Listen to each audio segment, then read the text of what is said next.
귀하신 하나님 아버지, 이 시간도 성령 안에 주의 진리의 말씀을 잘 들을 수 있도록 함께 하시고 역사하여 주십시오. 점점 세상이 어두워지고 흉흉해지고 있는 이때에 우리가 의지하고 바랄 것은 오직 하나님의 말씀뿐이오니 이 말씀만 붙잡고 소망이신 주님만을 바라보며 나아가는 우리 될 수 있도록 이 시간도 우리에게 말씀하여 주시옵소서. 예수님의 이름으로 기도하옵나이다. 아멘.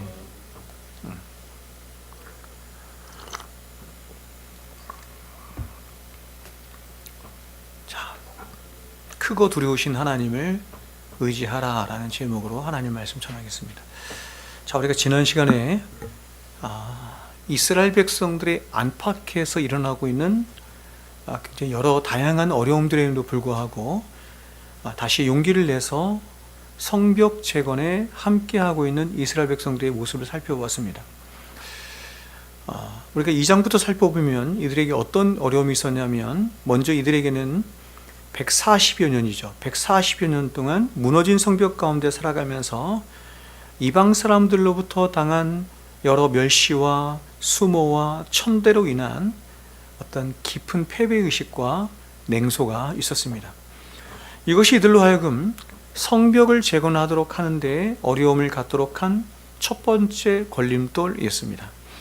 또한 이들이 역사하려고 하는 성벽 재건의 일은 그야말로 엄청난 노동력과 재정이 투여되지 않으면 절대로 불가능한 대사업이기 때문에 이들이 다시 성벽을 쌓으려고 하는 것은 그야말로 중대한 결심이 있지 않으면, 엄청난 각오와 다짐이 요구되지 않으면 할 수 없는 일이죠. 이것이 두 번째 어려움입니다. 마지막 세 번째 어려움은, 이것도 어려운데 이 두 가지도 너무 어려운 일인데, 지금 이들이 성벽을 재건하고자 하자 여기저기에서 성벽을 재건하지 못하게 하는 원수들이 일어났죠. 그게 이제 2장 10절에 먼저 나오는데, 산발랏과 도비야죠. 산발랏은 이방 원수고, 도비야, 하나님은 선하시다 이런 뜻이거든요. 도비야라는 말이. 그러니까 내부에 있는 적입니다. 말하자면 히브리 사람인데, 이스라엘 백성인데 원수로 있는 것입니다.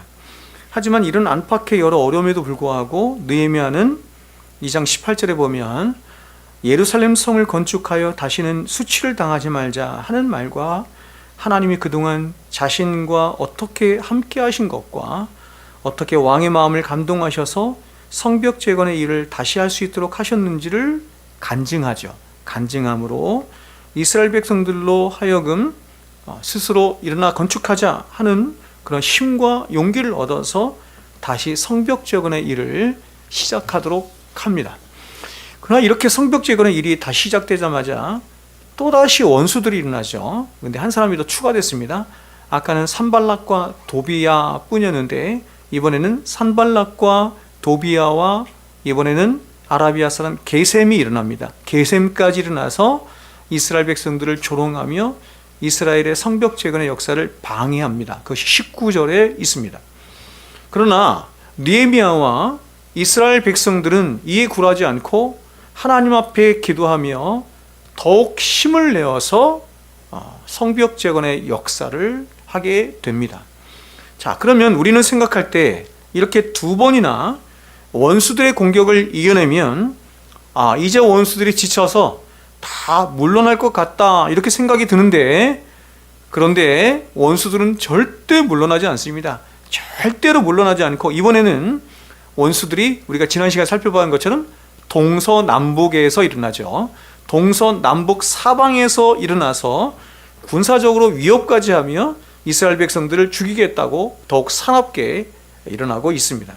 7절과 8절 말씀, 그리고 11절 말씀인데 이렇게 말합니다.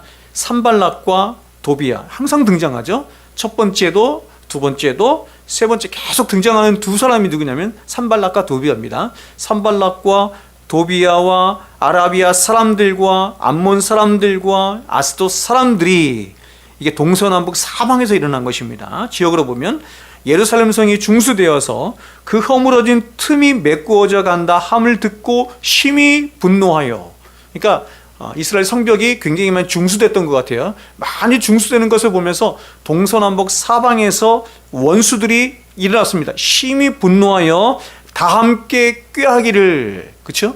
다른 민족이기 때문에 서로 원수일 것입니다. 그런데 이스라엘 백성 이 성벽을 재건하는 것을 방해하는 것에는 그들이 지금 동류가 되고 있죠. 동류가 되어서 다 함께 꾀하기를, 예루살렘으로 가서 치고 그것을 요란하게 하자 하기로, 우리의 원수들은 이르기를 그들이 알지 못하고 보지 못하는 사이에 우리가 그들 가운데 달려들어가서 살육하여 역사를 그치게 하리라 하고 합니다.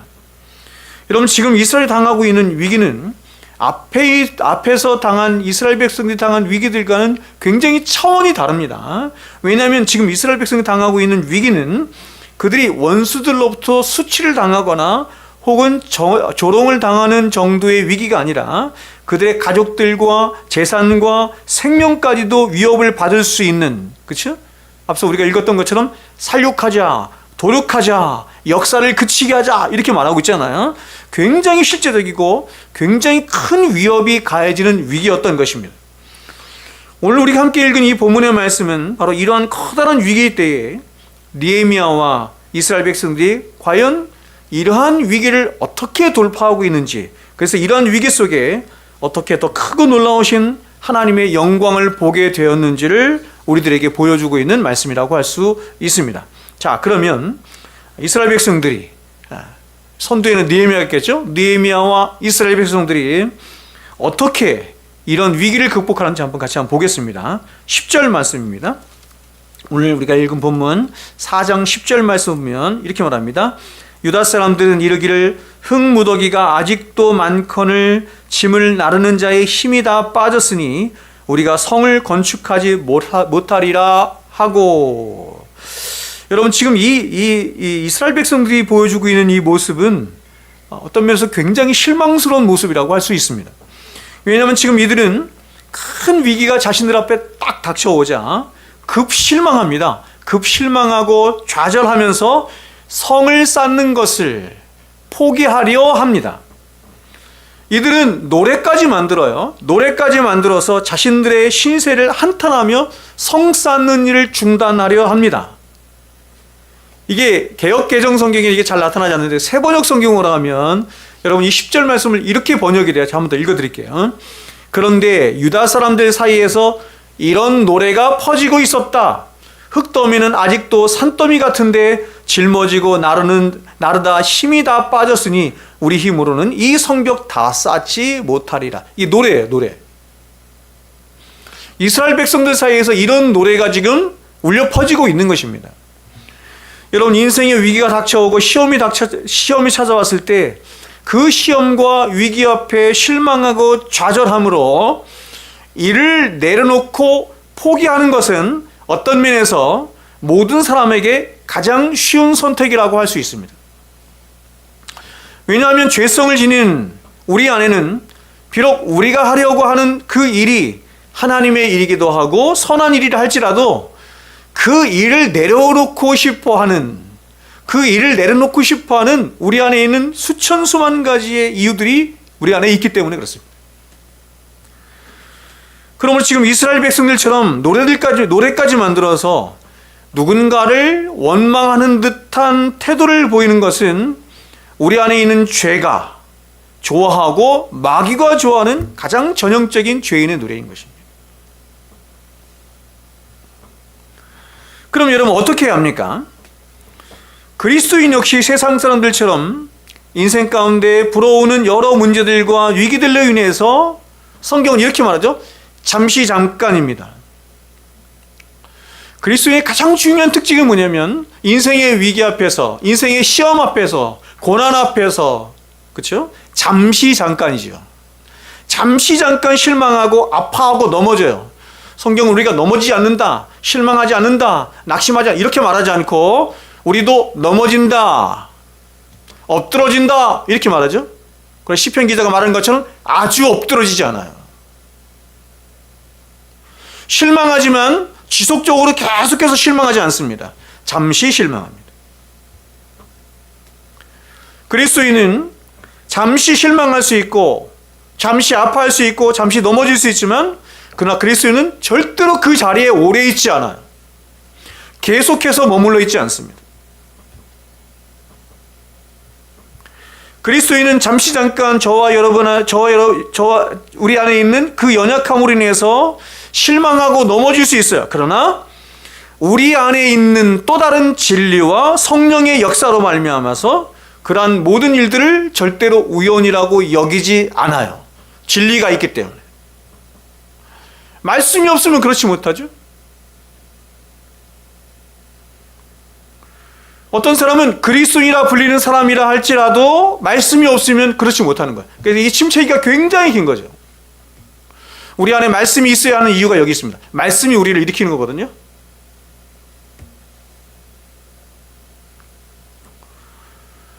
이유가 뭐냐면 그것은 그리스도인은 살아계신 하나님을 모시고 살아가는 자들이기 때문에 그렇습니다. 살아계신 하나님이죠.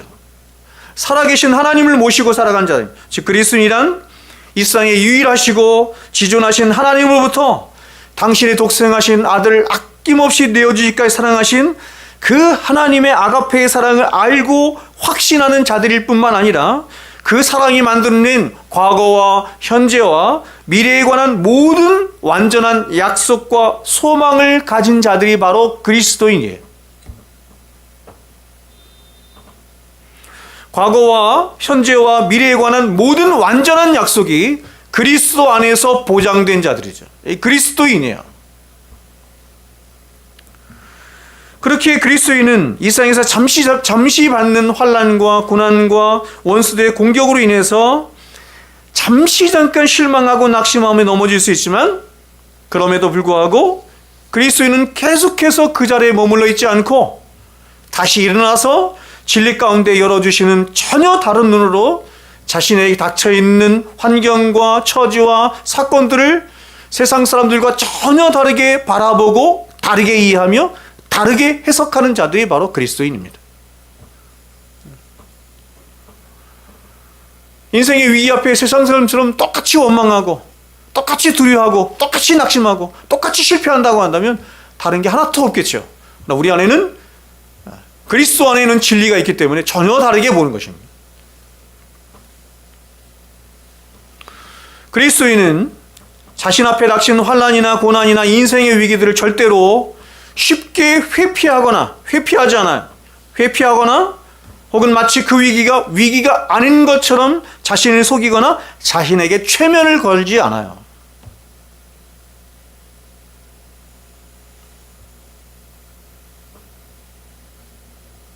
그리스도인은 자신 앞에 당한 고난과 위기의 현실을 이 세상 그 어떤 사람보다도 가장 적극적으로 직시합니다.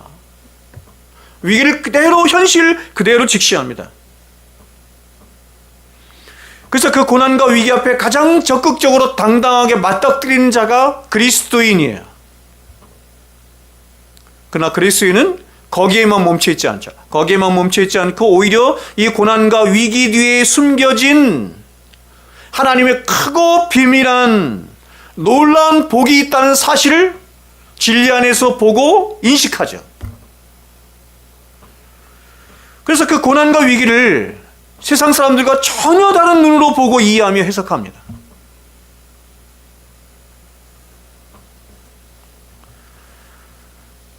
그러나 그리스도인이라고 해서 모든 그리스도인이 다 그럴 수 있는 것은 아니고 이 정도의 차이가 다 있어요. 어떤 자들이 이것을 빨리 캐치를 하느냐? 말씀이 있는 자들이 그렇죠. 말씀이 풍성이 있는 자일수록 성령께서 그 안에서 쉽게 역사를 하시죠.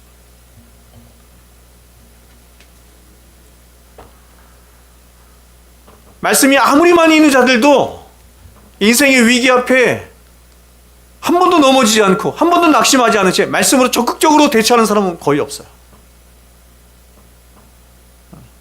그러나 빨리 일어나죠. 빨리. 지금 이스라엘 백성들은 동서남북 사방에서 일어난 원수들로 인해서 성벽을 지을 용기를 잃어버렸습니다.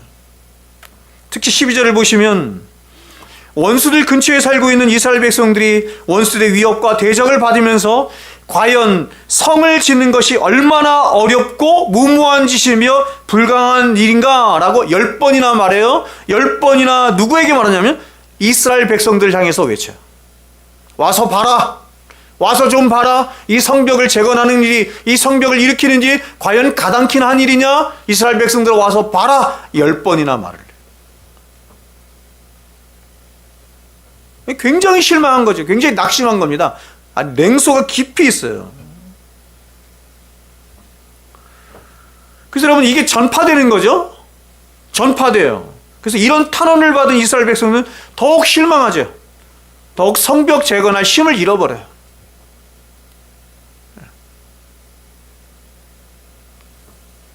그러니까 교회 안에 믿음 없이 행동하는 어떤 사람이 나쁜 것은 뭐냐면, 그 사람 자체에게도 안 좋지만 그것이 누룩처럼 번지는 거예요, 사람들이. 교회 안에 책망이 필요하고 권징이 필요한 이유가 거기 있는데, 책망하지 않고 권정하지 않으면 그것이 이렇게 사람들에게 번져서 그것이 자연스럽게 돼, 당연한 것처럼 생각해.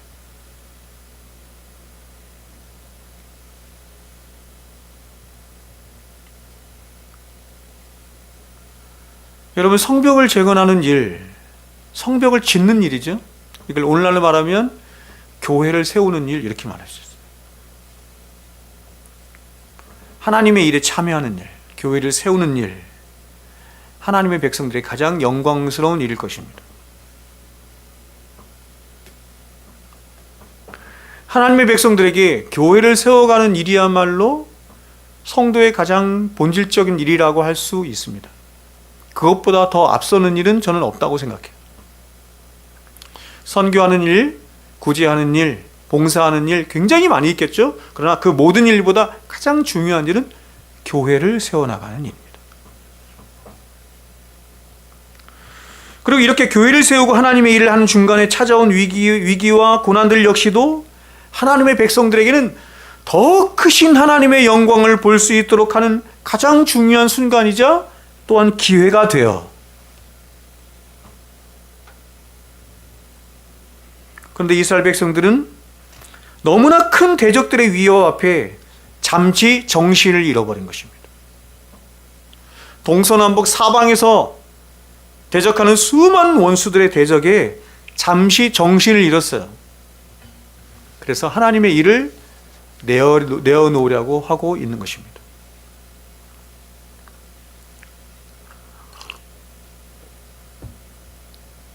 여러분과 저의 강도가 좀 다르겠지만 교회에 가장 앞서 있는 저 같은 사람은 이런 위기를 가장 많이 느낍니다. 목회를 하다 보면 인생의 큰 위기 앞에 설 때가 있습니다. 목회의 위기 앞에 설 때가 있습니다. 정신을 잃을 때가 있어요. 정신을 이렇게 반쯤 잃을 때가 있습니다. 아, 이제 그만하게 하시나? 혹은 그냥 내 스스로가 이렇게, 아, 이제 그만해야겠구나 하는 때가 옵니다. 제가 교회를 개척한 지 지금 이제 15년째 가고 있는데, 제가 여러분에게 솔직히 말씀드리면, 여러분 어떻게 생각할지 모르지만 제가 솔직히 말씀드리면 15년 동안 이 자리를 지켜온 것 자체가 저는 기적이라고 생각해요. 그러니까 하나님이 일을 하셨으니까 버텨온 거지, 저는 그럴 인간이 아닙니다. 너무 자주 낙심하고 실망하고 너무 저에게 믿음이 없어요. 아, 이제 그만해야 되겠다라고 하는 결심을 한 적이 한두 번이 아닙니다. 근데 버티게 하시거든요. 하나님이 버티게 하시고 용기를 주시고 여러 가지 역사들 통해서 교회를 붙잡으시고,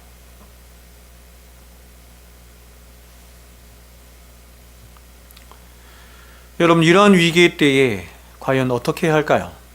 이런 위기의 때에 믿음의 사람이자 민족의 지도자인 느헤미야는 크게 두 가지 일을 합니다. 먼저 13절을 보시면 이렇게 합니다. 내가 성벽 뒤에 낮고 넓은 곳에 백성이 그들의 종족을 따라 칼과 창과 활을 가지고 서 있게 하고 합니다.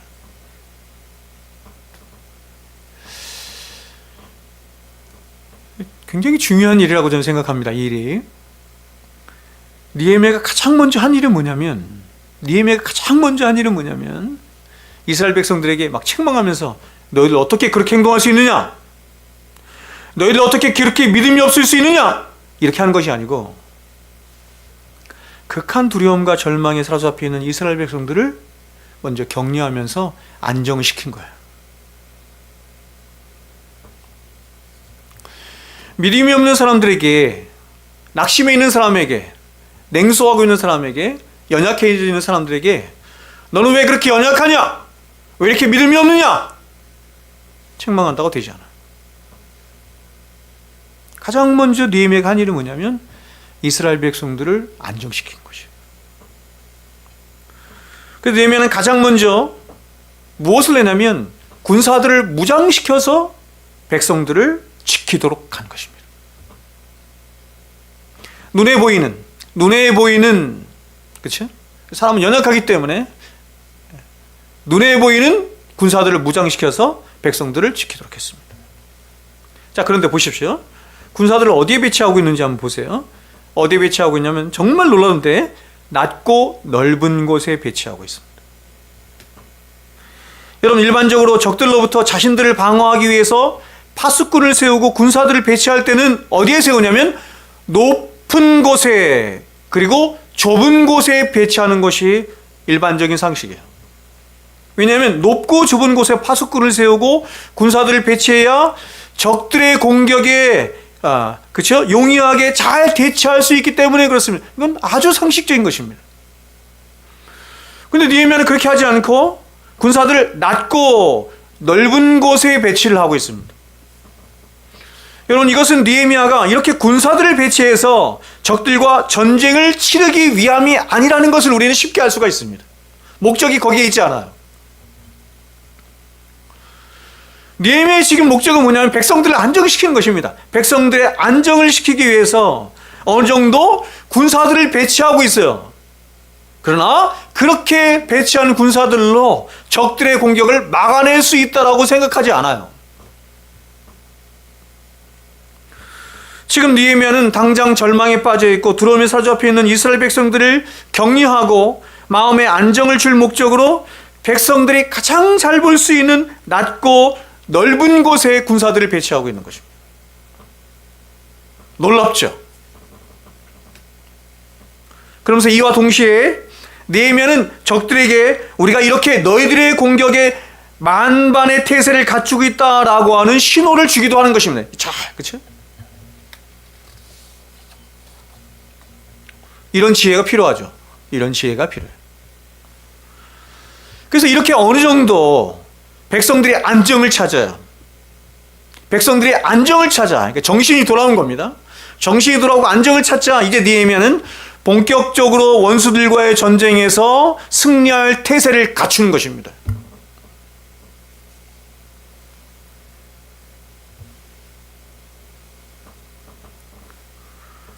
여러분, 어떻게 느헤미야가 하고 있습니까? 14절 말씀이에요. 보십시오. 이렇게 해요. 내가 돌아본 후에 일어나서 귀족들과 민정들과 남은 백성에게 말하기를, 오늘 말씀의 핵심인데요. 이렇게 말합니다. 너희는 그들을 두려워하지 말고 지극히 크시고 두려우신 주를 기억하고 너희 형제인 자녀와 아내와 집을 위하여 싸우라 하였느니라. 정신이 나가 있을 때는 이런 말씀을 해도 소용이 없어요. 들을 수가 없는 거예요. 정신을 차려야 되죠. 여러분, 지금 느헤미야가 확신하고 있는 것은 뭐냐면, 그것은 전쟁의 성패는 잘 훈련된 군사들이나 혹은 고도의 무기들이나 혹은 잘 짜여진 전략에 있는 것이 아니라 바로 너희가 누구를 믿고 의지하는가 하는 것에 전쟁의 승패가 있다라고 말합니다. 수많은 원수들이 와서 진을 치고 있고 대적을 하며 협박을 하고 있지만, 그러나 그 전쟁의 승패는 그 원수들의 많고 적음에 있지 않고, 전쟁의 전략에 있지 않고, 전술에 있지 않고, 바로 언약 백성인 이스라엘 백성들이 과연 누구를 믿고 누구를 의지하고 있는가 하는 것에 있다는 것입니다. 여러분, 이건 누구한테만 해당돼요? 이스라엘 백성들에게만 해당돼요. 이거 뭐죠? 언약 백성이기 때문에. 언약 백성에게 있어서 전쟁의 승패는, 인생의 성패는 누구에게 있냐면 하나님께 있어요. 세상 사람들은 그렇지 않습니다. 약속이 없는 자들이기 때문에, 언약이 없는 자들이 그렇지 않아요. 그러나 언약 백성인 우리들에게는 전쟁의 승패는, 이 세상의 인생의 승패는 하나님께 있어요.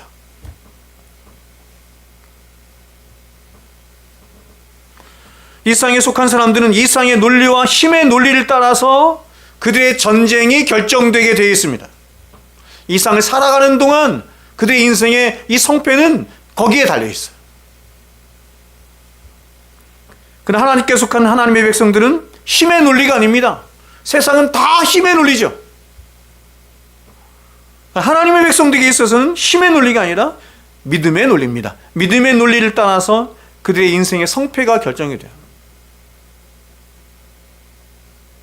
이 말은 이렇게도 바꿀 수 있어요. 세상 사람들이 말하는 승리와 실패가 무엇인가 하는 것과 하나님의 백성들에게 말씀하는 하나님이 말씀하시는 승리와 패배가 그게 달라요. 기준이 다르고 목표가 다른 겁니다.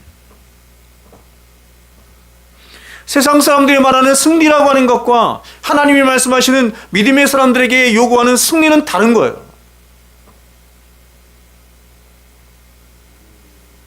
세상 사람들이 말하는 패배라고 하는 것과 성경이 하나님이 말씀하시는 패배는 완전히 다른 것입니다. 세상적으로 아무리 성공을 했어도 하나님은 그 사람을 보면 너는 패배했다 이렇게 말씀하실 수 있어요. 얼마든지.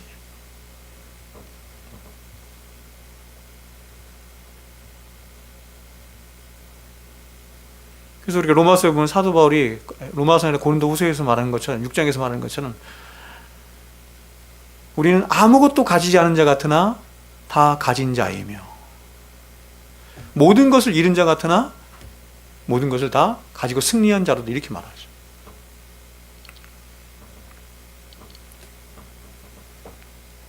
그래서 느헤미야는 귀족들로부터 시작해서 모든 백성들을 모아놓고 말하기를 너희는 보이는 원수들을 두려워하지 말고 바로 너희들의 구주가 되시고 왕이 되시며 이 성벽을 쌓도록 명령하신 그 지극히 크고 두려우신 하나님을 두려워함으로 하나님을 믿고 의지하며 하나님을 신뢰하라 이렇게 말합니다.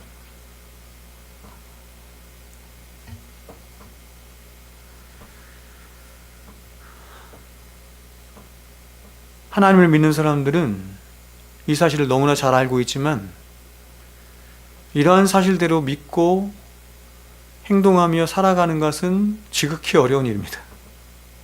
지극히 어려운 일. 우리는 너무나 쉽게 하나님 앞에 나의 모든 생명과 삶과 그래서 내 생명과 이 역사의 주관자가 되신 분은 오직 하나님이십니다라고 쉽게 말하지만 내 삶 속에서 실제로 그것을 믿고 그렇게 결정하기는 굉장히 어렵죠.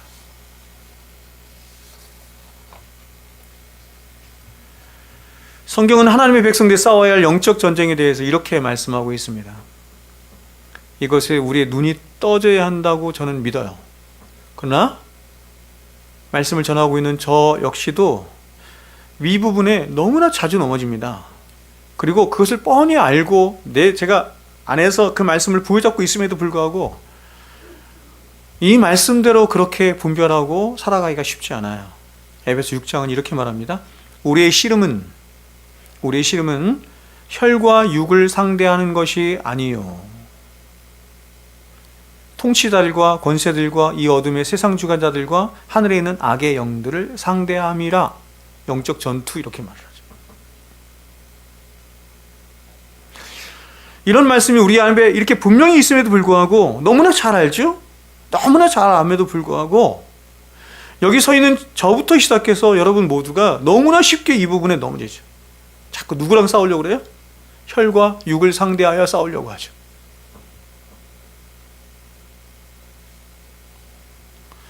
저와 여러분이 이 세상을 살아가면서 치러야 할 거의 대부분의 전쟁은 혈과 육이 아니래요. 그냥 보이는 것이래요. 그것은 진짜 전쟁이 뭐냐면 그 혈과 육 뒤에 배후에 숨겨져 있는 세력이라는 것입니다. 정사와 권세와 악한 영들이라는 것. 이것을 늘 인식하고 있죠. 자주 인식하고 있죠. 그럼에도 불구하고 자주 넘어져.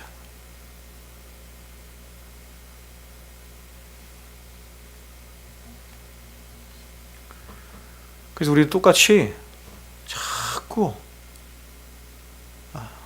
육체로 상대하려고 해. 혈육을 부리려고 해. 혈기를 부리려고 해.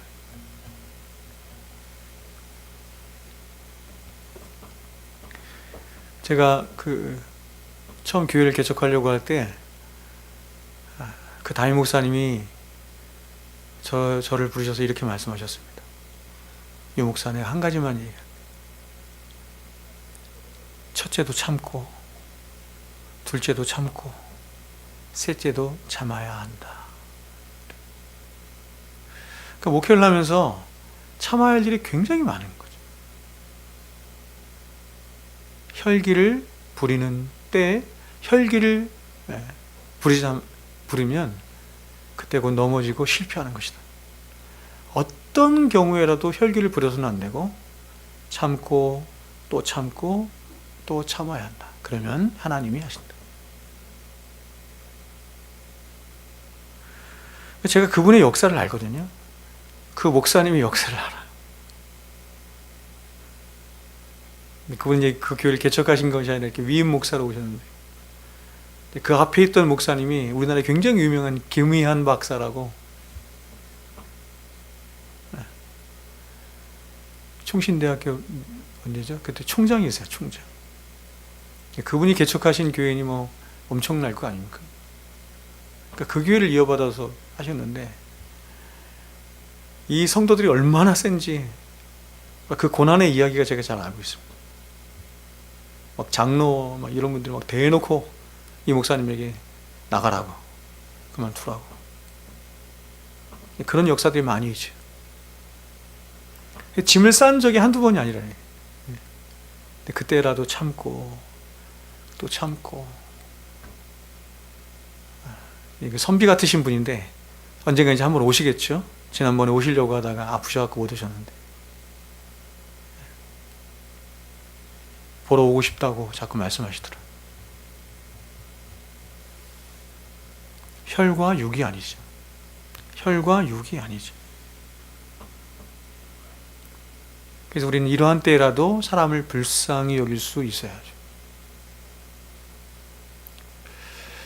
오늘 제가 이렇게 새벽에 기도를 하는데 하나님이 이 마음을 되게 주시더라고요. 이 불쌍히 여기는 마음.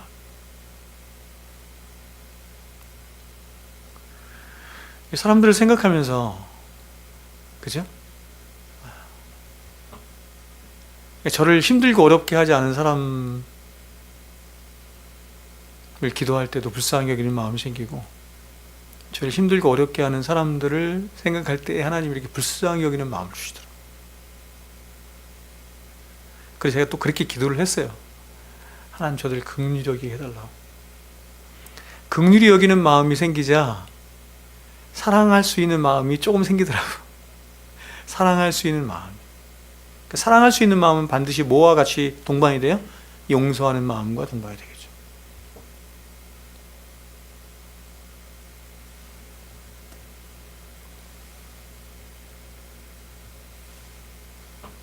민족의 지도자 느헤미야는 바로 이것을 누구보다도 잘 알고 있었습니다. 즉, 전쟁의 승패는 과연 누구를 두려워하는가? 사람을 두려워하는가? 세상을 두려워하는가? 아니면 만군의 여호와 하나님을 두려워하는가? 하는 것으로 이미 결판이 난다는 것을 알았던 것입니다. 그래서 그리스도인의 신앙의 성패는 어디서 결정이 나는 거냐면 기도의 자리에서 결정이 난다, 이렇게 말한 이유가 거기 있는 거죠.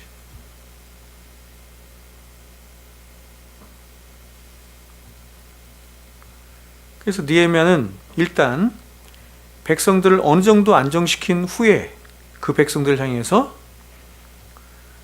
너희들이 싸우시는 그 하나님이 어떤 분이신지, 그래서 그 하나님을 너희들이 반드시 의지하며 하나님만을 두려워할 것을 말하고 있는 것이죠. 세상을 두려워할 것이 아니라, 원수들을 두려워할 것이 아니라, 상황을 염려하고 두려워할 것이 아니라 그 모든 상황을 있게 하시고 허락하셨죠. 원수들까지도 허락하셨죠. 마귀 자기 마음대로 못하는 거 아시죠? 마귀 자기 마음대로 못해. 하나님이 허락하셔야 해. 왜 이렇게 마귀가 날뛰나? 왜 이렇게 많은 원수들이 날뛰나? 왜 이렇게 나에게 힘든 상황이 오나? 왜 이렇게 내가 인생의 위기를 자꾸 맞이하나? 사람이 감당할 시험밖에 당한 것이 없어. 이것은 뭐냐면 하나님이 허락하신 거예요. 뜻이 있어서. 우리를 사랑하시는 하나님이 뜻이 있어서 허락하신 거예요.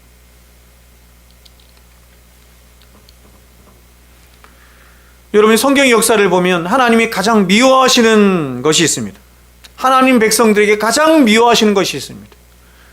제 아내가 그 열왕기 말씀, 그렇지, 역대기 말씀 이것을 다 읽고 나서 저에게 나눠준 말씀이야. 그렇게 얘기하더라고요. 하나님이 가장 미워하시는 게 뭐냐? 그것은 하나님의 백성이라고 하는 사람들이 하나님이 아닌 다른 것들을 의지하고 다른 것들을 사랑하며 다른 것들을 두려워할 때예요. 가장 두려워해야 할 분도 하나님이시고 가장 의지해야 할 분도 하나님이시고 가장 사랑해야 할 분도 하나님이세요. 근데 하나님 외에 다른 것을 사랑하거나 다른 것을 두려워하거나 다른 것을 의지하라고 할 때 하나님은 미워하세요. 그래서 이스라엘이 멸망할 때의 모습을 보면 그들은 계속해서 누구를 의지해요? 하나님이 아닌 애굽을 의지해요. 여러분, 애굽을 의지하고 아수르를 의지하고 심지어 바벨론과 손을 잡으려 해요. 하나님이 아닌 세상을 두려워하고 세상을 의지하며 세상과 결탁하려 할 때 그들은 여지없이 멸망을 하고 만 것입니다. 그래서 이렇게 멸망을 향해 치달아가는 이스라엘 향해서 이사야 선지자가 이렇게 말을 했어요. 들어보세요. 조금 긴데 한번 들어보세요. 이사야 31장 말씀입니다. 도움을 구하러 애굽으로 내려가는 자들은 화 있을진저 그들은 말을 의지하며 병거의 많음과 마병의 심히 강함을 의지하고 이스라엘의 거룩하신 이를 앙모하지 아니하며 여호와를 구하지 아니하나니 여호와께서도 지혜로우신즉 재앙을 내리실 것이라. 그의 말씀들을 변하게 하지 아니하고서 일어나사 악행하는 자들의 집을 치시며 행악을 돕는 자들을 치시리니 애굽은 사람이요 신이 아니며 그들의 말들은 육체의 영이 아니라 여호와께서 그의 손을 펴시며 돕는 자도 넘어지며 도움을 받는 자도 넘어뜨려서 다 함께 멸망하리라.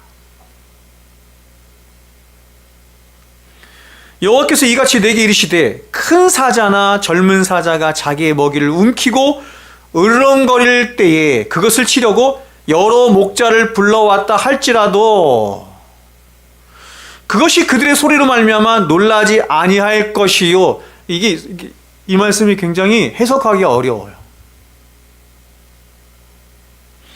누구도 대적할 수 없는 사자가 일어나서 양들을 잡아 죽이려고 해. 여러분, 지금 하나님이 자신을 누구에게 빗대서 지금 말하는 거냐면 사자에 빗대서 말하는 거예요. 근데 목자들이 와서 지금 사자를 가로먹으려고 할 때 사자가 그것을 두려워하겠느냐 이렇게 얘기하는 거예요. 하나님이 꿈쩍이나 하겠느냐 이렇게 말씀하십니다. 그대로 떠들므로 말미암아 굴복하지 아니할 것이라. 이와 같이, 그렇죠? 이와 같이 나 만군의 여호와가 강림하여 시온산과 그 언덕에서 싸울 것이라. 사자처럼 싸울 것이라. 너희를 위하여 싸울 것이라. 새가 날개치며 그 새끼를 보호함같이 새가 날개치며 그 새끼를 보호함같이 나 만군의 여호와가 예루살렘을 보호할 것이라. 그것을 호위하며 건지며 뛰어넘어 구원하리라 하셨느니라. 이스라엘 자손들아 너희는 심히 거역하던 자에게로 돌아오라.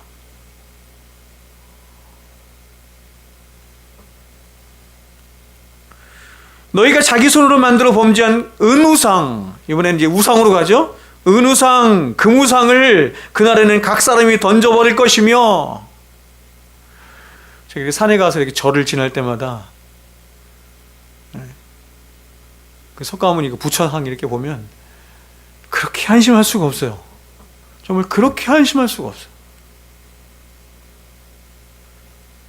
거기다가 이렇게 비는 거 보면 그렇게 한심할 수가 없어요. 돌탑 쌓아놓고 또 빌죠.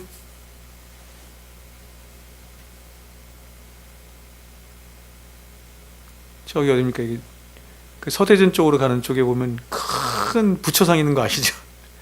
다 낡아갖고 막 너무 못생겼어. 얼마나 웃긴지 모르겠어. 아수르는 칼에 엎드러질 것이나 사람의 칼로 말미암이 아니겠고, 칼에 삼켜질 것이나 사람의 칼로 말미암이 아니할 것이며, 그죠? 그는 칼 앞에 도망할 것이요 그의 장정들은 복욕하는 자가 될 것이라. 그의 반석은 두려움으로 말미암아 물러가겠고 그의 고관들은 기치로 말미암아 놀라리라. 이는 여호와의 말씀이라. 여호와의 붙은 시온에 있고 여호와의 풀무는 예루살렘에 있는, 여호와의 불은 시온에 있고 여호와의 풀무는 예루살렘에 있느니라. 말씀의 요지가 뭐냐면, 하나님은 애굽을 의지하고 아수르를 의지하고 금신상, 은신상을 의지하는 자들은 다 멸망한다는 것입니다. 오직 여호와 하나님만을 가장 두려워하고 하나님만을 의지하는 자에게, 기가 막히게 표현하죠. 새가 날개를 치며 보호하심과 같이 그들을 호위하시며 건지시며 구원하신다, 이렇게 말해요. 성경은 이런 이야기들로 가득 차 있습니다. 구약에 등장하는 족장들의 이야기들로부터 시작해서 선지자들의 이야기, 사도들의 이야기, 수많은 믿음의 사람들의 이야기까지 모두가 다 오직 하나님만을 두려워하고 하나님만을 의지한 자가 받는 그 위대한 승리에 관한 이야기, 복에 관한 이야기, 영광에 관한 이야기, 구원에 관한 이야기, 이게 성경 이야기죠. 그래서 성경은 한 번도 족장들이 위대하다, 선지자들이 위대하다, 사도들이 위대하다, 이런 얘기를 하는 게 아니죠. 그들과 함께 하셔서 그들을 승리를 이끌도록 하신 하나님이 위대하시다, 그 얘기하는 거예요. 무엇보다 히브리서 11장에 나와 있는 수많은 믿음의 사람들이 과연 무엇으로, 보십시오, 무엇으로, 그리고 어떻게 나라들을 이기기도 하고, 나라들을 이긴대죠. 나라들을 이기기도 하고 의를 행하기도 하며 사자들의 입을 막기도 하고 불의 세력을 멸하기도 하며 전쟁의 용맹이 되어 이방 나라를 물리치기도 하며, 하물며 세상의 모든 조롱과 멸시와 환난과 학대를 다 당하고 광야와 산중과 아물과 토굴에 유리하며 사는 가운데서라도, 그죠? 이런 가운데라도 가장 확신이 있고 가장 기쁨에 가득 차며 가장 승리에 가득 찬 그런 세상이 감당치 못하는 사람으로 살 수 있었는가? 그것은 그들이 자신들의 유일한 구원자가 되시고 생명의 주관자가 되시며 육체의 영혼을 함께 멸하시는 그 유일하신 하나님을 이 세상 그 어떤 것보다 가장 두려워하고 가장 의지하였으며 가장 사랑하였기 때문이다, 이렇게 말합니다.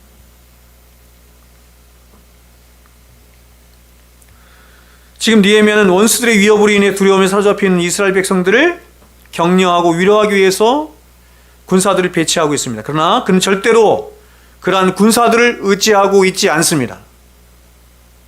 한시망편이에요. 그는 눈에 보이는 군사나 최첨단의 병기들이나 탁월한 전략과 전술이 자신들을 전쟁에서 이기게 하는 수단이라고 생각하지 않습니다. 그것은 아주 간단해요. 자신들이 누구인가 하는 것에 대한 자신들의 정체성을 정확하게 알았기 때문에. 세상 사람들이라고 한다면 그렇지 않았을 것입니다. 그러나 언약 백성이라고 하는 하나님께 속한 백성들은 전쟁의 성패가 다른 것에 기인하는 거예요. 그래서 느헤미야는 믿음의 눈을 들어서 눈에 보이시지 않지만 이 세상 모든 만물을 잊게 하셨고 이 세상의 역사를 주관하고 계시고 자신들에게 이 모든 상황과 형편과 처지와 사건과 원수들까지 잊게 하시고 허락하신 그 하나님만을 믿고 의지하고 바라고 소망하고 사랑함으로 이 전쟁을 대비하고 있는 것입니다.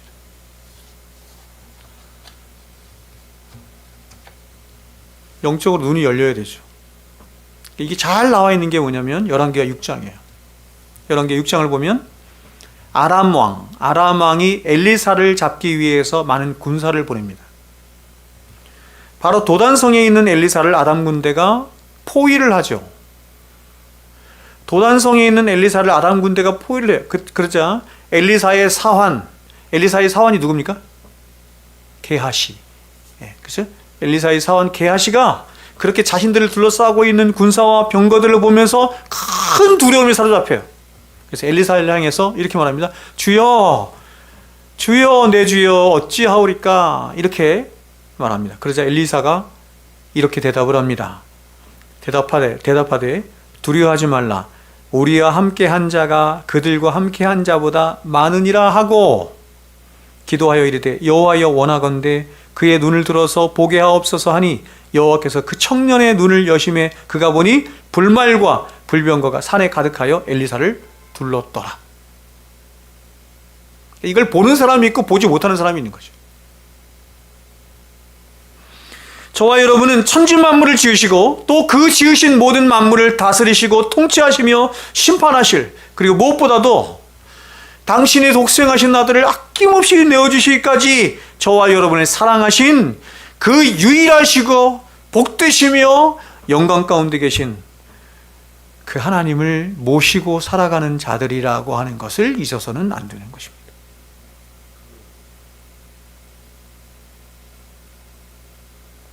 코람데오죠.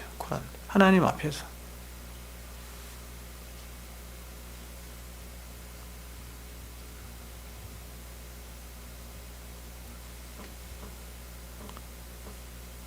그래서 이제 여러분들도 마찬가지지만 사람을 의식하고 사람을 두려워하는 자는 절대 목사하면 안 돼요. 선지자가 사람을 의식하고 사람의 종이 되면 하나님 말씀을 바르게 전할 수가 없거든요. 목에 칼이 들어와도 어떤 일이 있어도 하나님을 가장 두려워함으로 하나님이 하라 하신 말씀만 전해야 하는 것이죠. 그게 목사고 그게 선지자죠.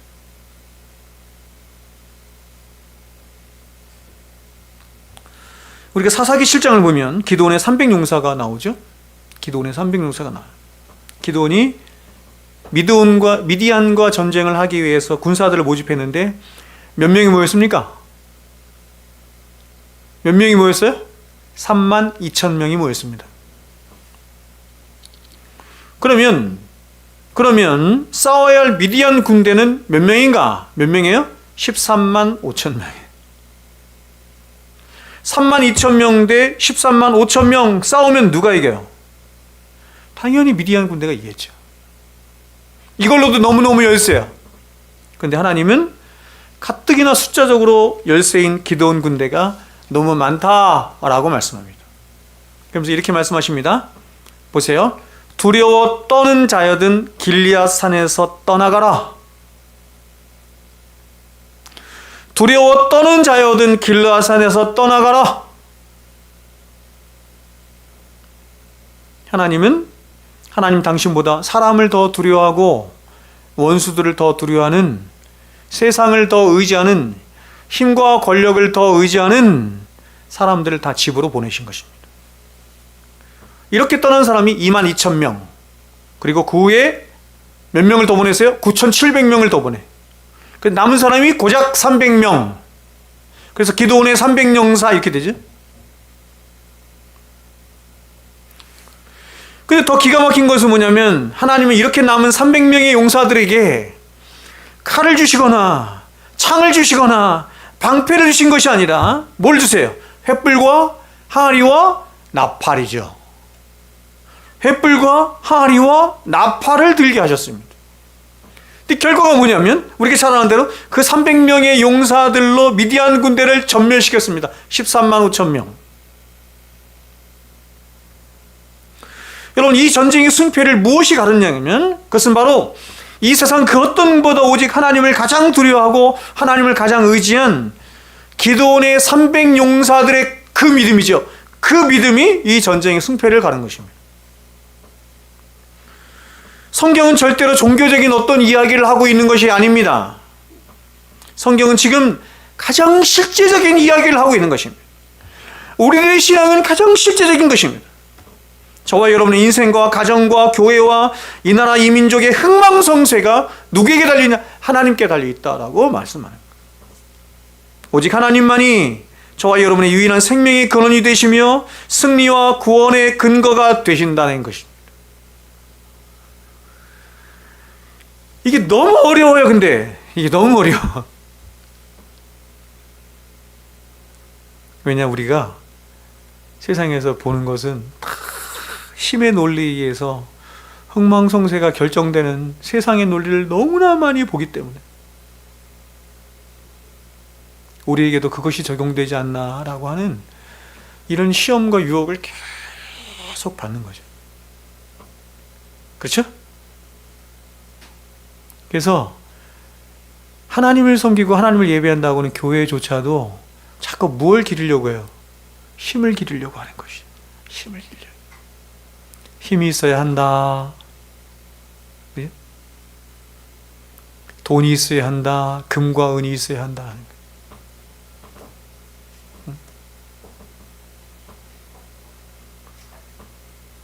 그러나 성전 미문에 앉아있는 그 안진뱅이를 향해서 베드로가 말했던 것처럼 하나님이 우리에게 더 원하시는 것은 그것이 아니죠. 금과 은은 내게 없거니와 내게 있는 것으로 내게 주노니. 내게 있는 것으로 내게 주노니. 이 말은 뭐냐면 교회가 가져야 할, 저와 여러분이 가져야 할 가장 근본적이고 가장 강력하고 가장 중요한 것이에요. 그게 예수 그리스도죠. 예수 그리스도 이름으로 일어나 걸으라.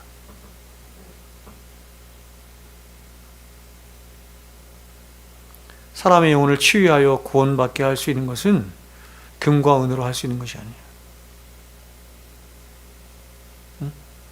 금과 은을 통해서 교회가 커지고 사람들이 많이 모이고 교회가 떠들썩하고 해봐야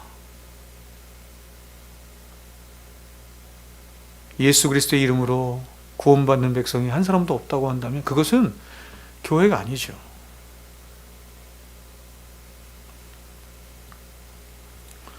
이제 여러분, 이렇게 하나님을 두려워하고 하나님을 의지하는 쪽으로 이스라엘 백성들의 마음이 모이자 이들에게 어떠한 일이 일어나고 있는지 한번 보십시오. 16절부터 18절입니다. 같이 한번 읽어볼까요? 있습니다. 시작. 그때로부터 내 수하 사람들의 절반은 일하고 절반은 갑옷을 입고 창과 방패와 활을 가졌고 민장은 유다 온 족속의 뒤에 있었으며 성을 건축하는 자와 짐을 나르는 자는 다 각각 한 손으로 일을 하며 한 손에는 병기를 잡았는데 건축하는 자는 각각 허리에 칼을 차고 내 곁에 섰느니라. 아멘. 여러분, 사람이 이렇게 변하는 거예요.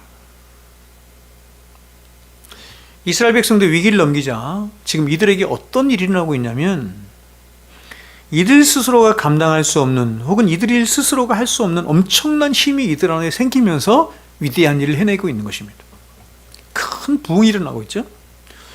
즉 이스라엘 백성들이 엄청난 응징력을 발휘하면서 하나가 되어서 이들 안에 성벽적을 위한 거룩한 열심과 헌신이 일어나고 있어요. 이들이 얼마나 열심을 내었는가 하면 짐을 나르는 자, 이렇게 얘기해요. 짐을 나르는 자는 한 손으로 칼을 잡고 한 손으로 짐을 날라.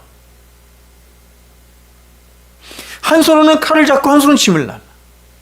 그리고 두 손이 다 필요한 사람이 있어요. 건축하는 자들. 건축하는 자들은 어떻게 하냐면 칼을 허리에 찬 채 두 손으로 건축하는 일을 해요. 언제든지 원수들과 싸울 준비를 하고 있는 거죠.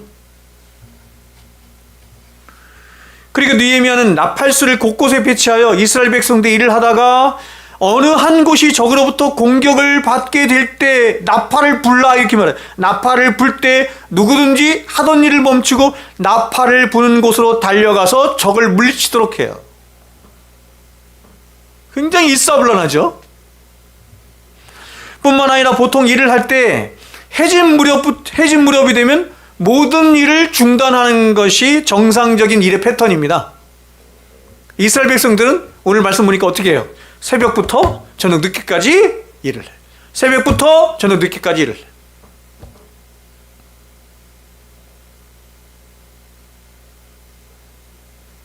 제가 예전에 우리 교회 이사 오면서 이거 리모델링 이거 했잖아요. 안에 인테리어 할 때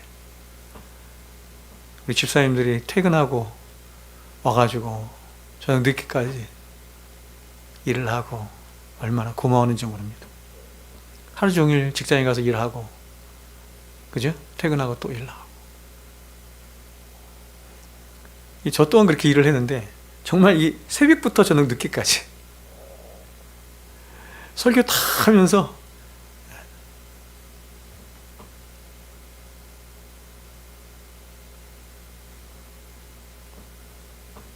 저는 그때 죽는 줄 알았습니다.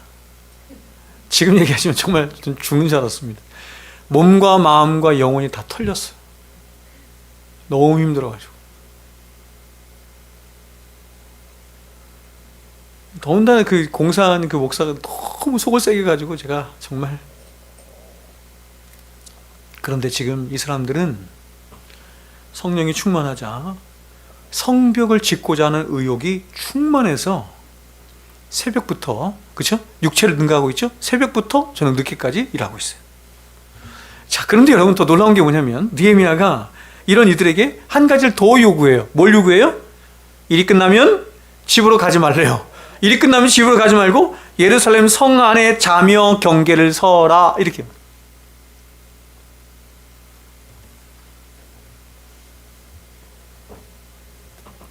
근데 이스라엘 백성들 이러한 느헤미야 요구에 어떤 불평도 하지 않을 뿐만 아니라 오히려 잠을 잘 때 이들은 옷도 벗지 않고 물을 기르러 갈 때조차 병기를 잡는 엄청난 응집력과 헌신을 나타낸 것입니다. 이렇게 하나님이 힘을 주셔야 하는 거예요. 이렇게. 네? 이렇게. 자, 그러면 보세요. 이들이 이렇게 할 수 있었던 중요한 동기 중에 하나가 뭡니까? 가장 근본적인 동기는, 그렇죠?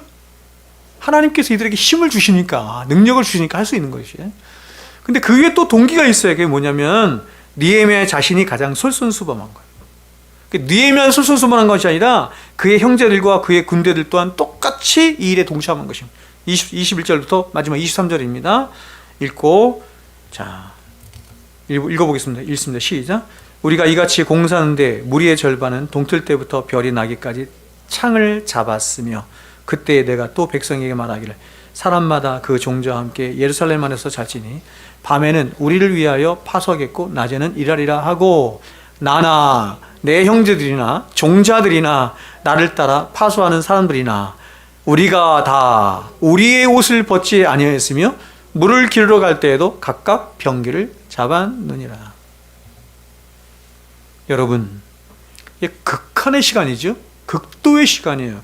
근데 여러분, 이런 극한의 시간을 이들이 며칠이나 보냈냐면 무려 성벽이 다 완성될 때까지인데 52일입니다. 52일 동안.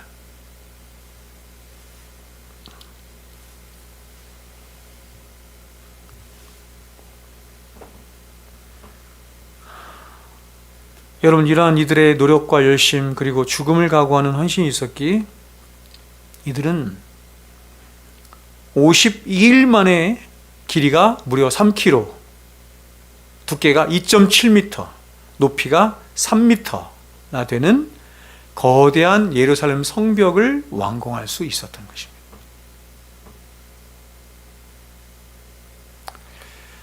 우리는 여기서 하나의 큰 깨달음을 갖습니다. 그것은 이들에게, 보십시오. 제가 느헤미야 처음 몇 번째 말씀할 때 드렸던 말씀인데 어떤 깨달음이 이런 것입니다. 이들에게 이런 시련과 위기와 원수들의 대적이 없었다고 한다면 이들에게 이런 열심과 부흥은 결코 오지 않았을 것이라는 것입니다.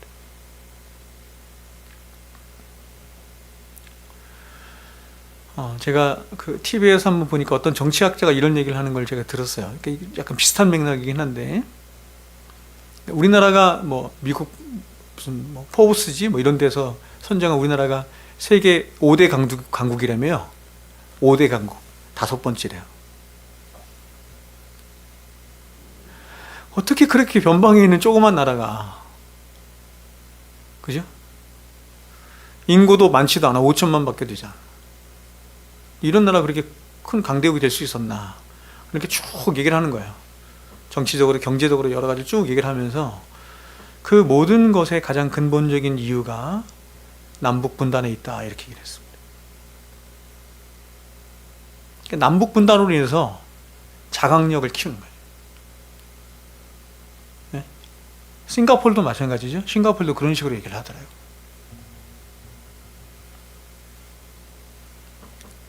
하나님이 하나님의 교회를 세워나가실 때, 하나님이 힘을 주시기도 하지만, 좋은 것을 주시기도 하지만, 무엇을 함께 두어서 하나님의 교회를 세워나가시냐면 시련과 문제와 고난과 원수들이에요.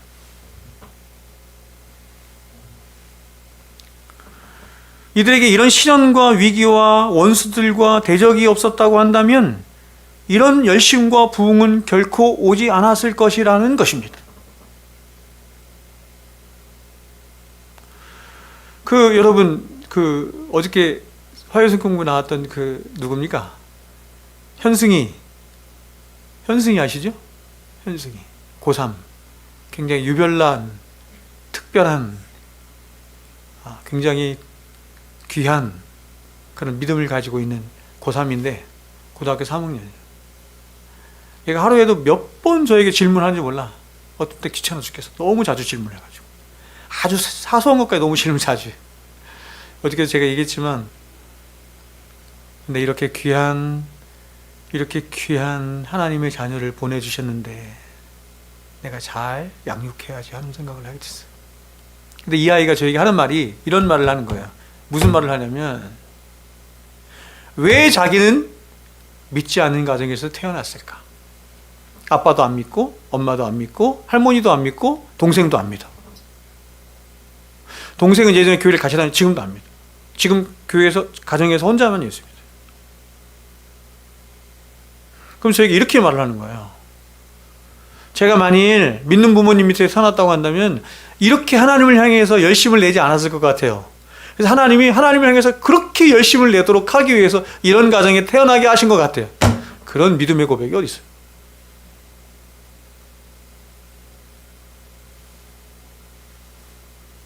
하나님은 원수들까지도, 힘든 상황과 형편과 처지까지도 다 사용하셔서 합력하여 선을 이루시는 거예요. 선을. 우리 구원을 이루시는 거예요. 하나님의 일을 이루시는 거예요.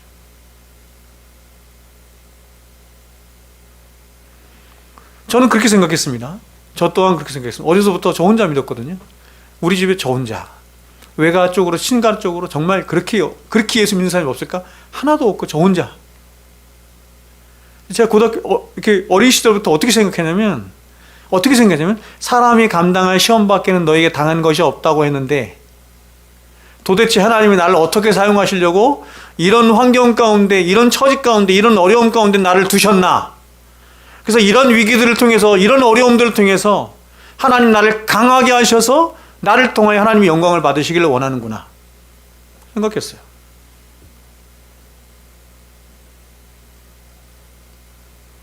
신학대학원 다닐 때, 제 아내가 너무 잘 알겠지만 신학대학원 다닐 때 800명 전도사들 보면 다 차 끌고 다녀. 다 노트북 다 있어. 저는 처음 신대원 입학했을 때 900원, 1300원짜리군요. 1300원짜리 밥을 사 먹지 못해서 한동안은 저 뒷산에 가서 점심만 되면 기도하고 그랬어요. 1300원짜리 밥을 사 먹을 돈이 없어서. 너무 가난해서. 처음 입학하고 나서, 예? 기숙사도 못 들어가고요. 돈이 없으니까. 하루 차비를 주셔야 돼. 10,000원을. 등록금을 어떻게 마련해서 갔어요. 하루 10,000원을 주셔야 갈 수 있어. 그러니까 하루하루가 기적이야. 나중에는 제가 어떻게 할 수 없으니까 이렇게 침대가 4개 있거든요. 이렇게 침대가 4개 이렇게 4명이 자요. 그 가운데 장판을 깔고 사람들에게 양해를 구하고 잤습니다. 차가운 데서.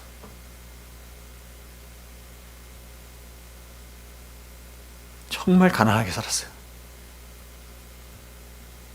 근데 제가 그렇게 가난하게 힘겹게 그 신대원 시절을 보내면서 어떤 생각을 했는지 아세요?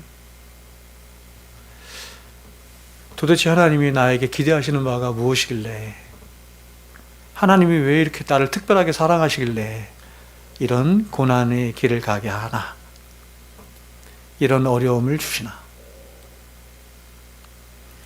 800명의 전도사들이 있지만 그 800명의 전도사들 가운데 마치 하나님이 저를 가장 사랑하시는 것 같았어요.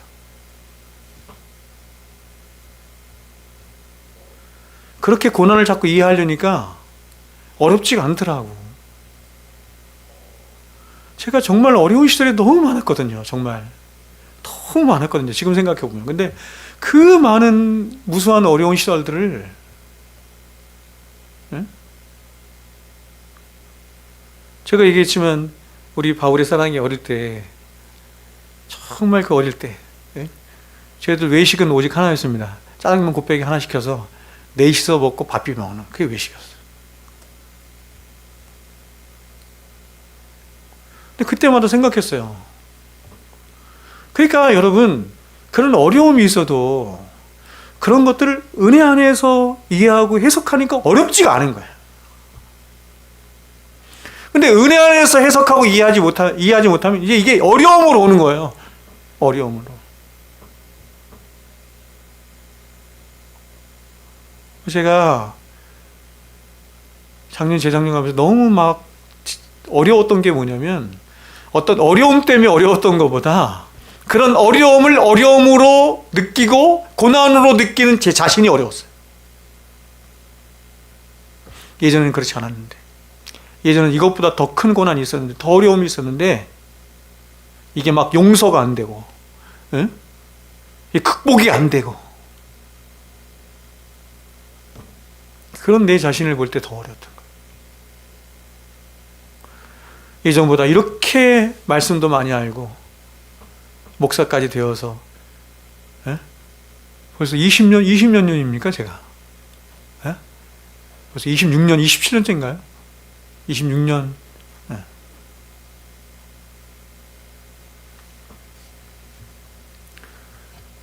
(373장) 찬송가 제가 읽어드리고 오늘 말씀 마칠게요. 보세요. 이렇게 고백하는 거예요. 고요한 바다로 저 천국 향할 때 주님에게, 보세요, 순풍 주시니 참 감사합니다. 고요한 바다로 저 천국 향할 때, 천국을 향하는데 바다가 어때요?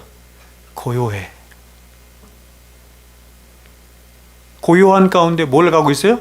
천국을 향해서 가고 있어요. 그래서 하나님 앞에 감사하고 있어요.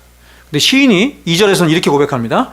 큰 물결 일어나 나 쉬지 못하나 이 풍랑 인하여 더 빨리 갑니다. 어디로요? 천국으로. 응? 여러분 인생 가운데 혹시 인생의 풍랑을 만나신 분이 있습니까? 인생의 위기를 만나신 분이 있습니까? 신자에게 있어서 시련과 문제와 고난과 어려움은 하나님이 우리를 사랑하시지 않는다는 표현이 절대로 아닌 것입니다.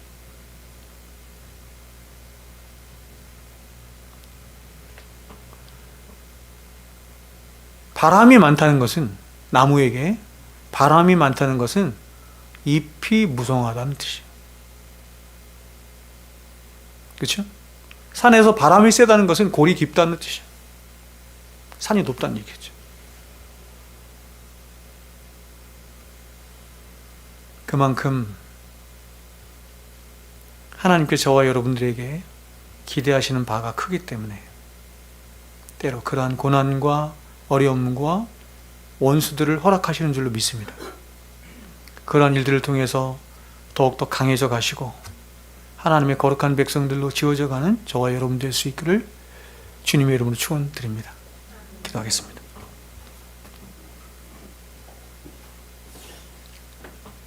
큰 물결 일어나 나 쉬지 못하나 이 풍랑으로 인하여 더 빨리 갑니다.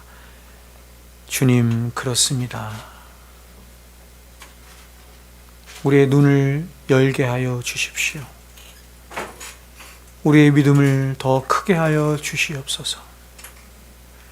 성령의 역사로 말미암아 우리 인생 가운데 있어지는 그 모든 일들을 우연이라 보지 않게 하여 주시고 하나님의 일하심으로 볼 수 있는 영적인 눈이 있게 하여 주셔서 우리 인생 가운데 있어지는 모든 일들을 통하여 합력하여 선을 이루어 가시는 하나님의 크신 영광을 보므로 더 하나님께 찬양과 영광을 돌리는 참된 하나님 백성들 되게 하여 주시옵소서.